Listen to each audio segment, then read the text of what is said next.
So the other day I was out and I happened across this paper wasp nest. These are also sometimes called umbrella wasps because of the shape of their nest. This is probably as large as this nest will be. You're looking at what I would consider to be probably the first generation of wasps that were born from a single queen who constructed a few cells and laid her eggs in them.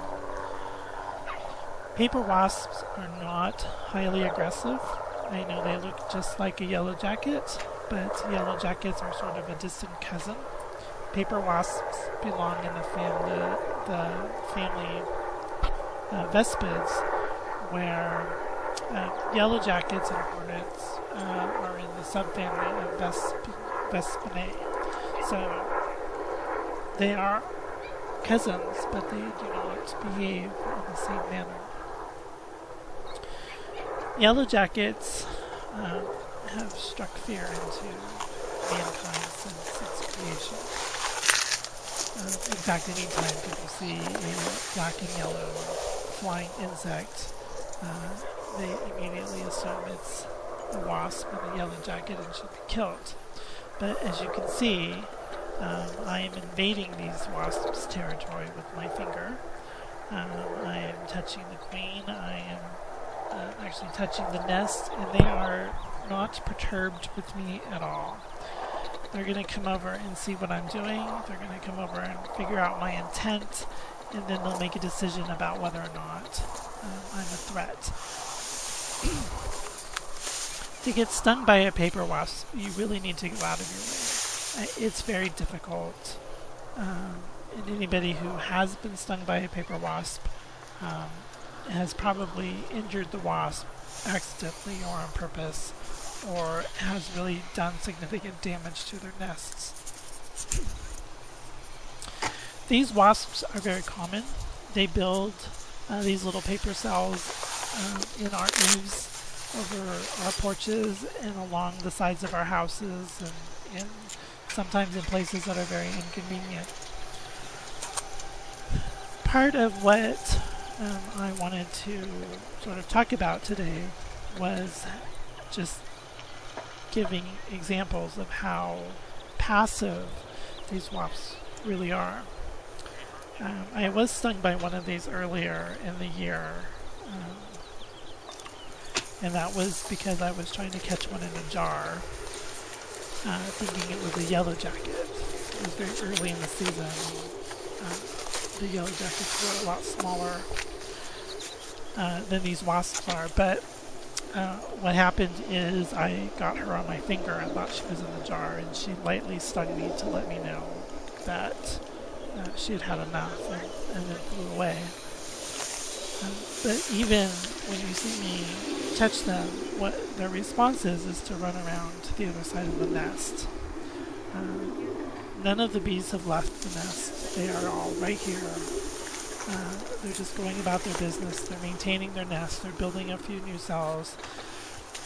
The queen looks like she is shaking her abdomen a lot, which probably means she's going to lay a few more eggs at some point. Probably another queen egg. And then when that queen hatches, she'll fly away and she'll start her own colony. That pretty much was the size of a colony of paper wasps. There are a few species that make nests that are a little larger, but you hardly ever see more than about 10 or up to 20 maybe wasps in a colony, a paper wasp. Bees in Hymenoptera, which are bees, wasps, and ants, they all love water. So if you have water or water source around, you will see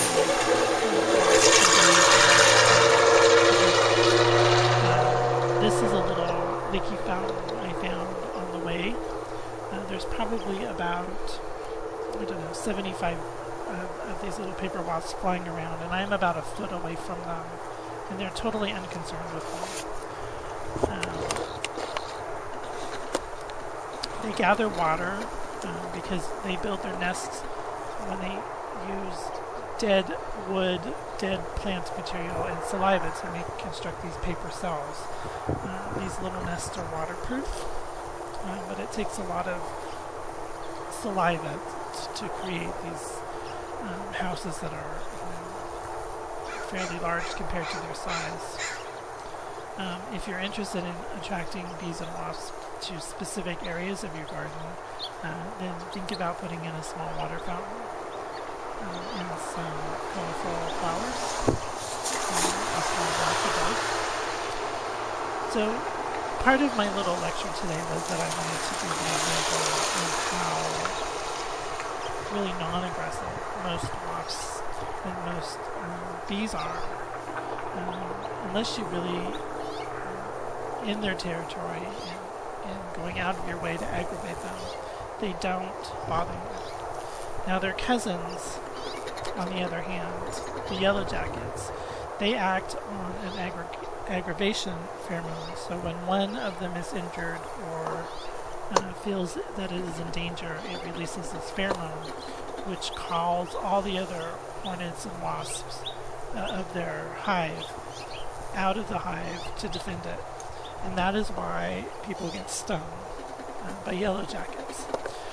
Paper wasps, on the other hand, do not release this aggravation pheromone. So if you were to kill one, the other ones would probably fly off and then come back to drink the water. But if that were a yellow jacket, and this was a yellow jacket colony, and you were to injure, step on one or sit on one or whatever, all of these 75 wasps that are flying around would catch the scent of that pheromone in their antenna and come swarming me. So the two species are very different when you compare them in terms of their temperament, even though they look quite a lot alike.